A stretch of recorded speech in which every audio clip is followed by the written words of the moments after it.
রাষ্ট্র কাঠামো সংস্কার ও নতুন বাংলাদেশ বিনির্মাণের লক্ষ্যে গণভোটে হ্যাঁ বলার আহ্বান জানিয়ে বাংলাদেশ ছাত্র শিবির মাগুরা জেলা শাখার উদ্যোগে গণভোটে হ্যাঁ ক্যাম্পেইনের প্রচার প্রচারণা অনুষ্ঠিত হয়েছে।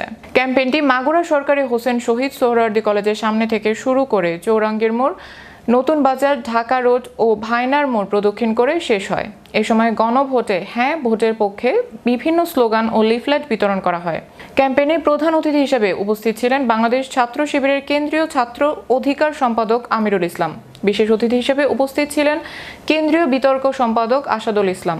বিশেষ মেহমান হিসেবে উপস্থিত ছিলেন খুলনা মহানগর ছাত্র শিবিরের সেক্রেটারি রাকিব হাসান।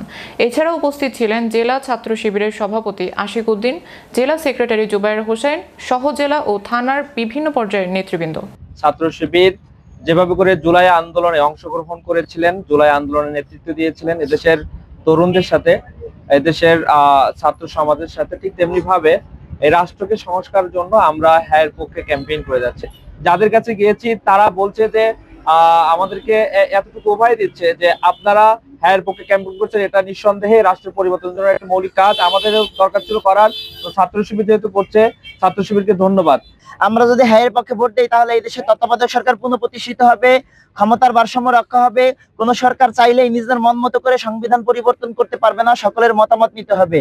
আমরা সকলে আজাদি চাই, আমরা আর গোলামির জিনজিরে পা রাখতে চাই না। তাই আগামী রাষ্ট্র সংস্কারের জন্য আপনারা সকলে হ্যাঁ পক্ষে ভোট দিন।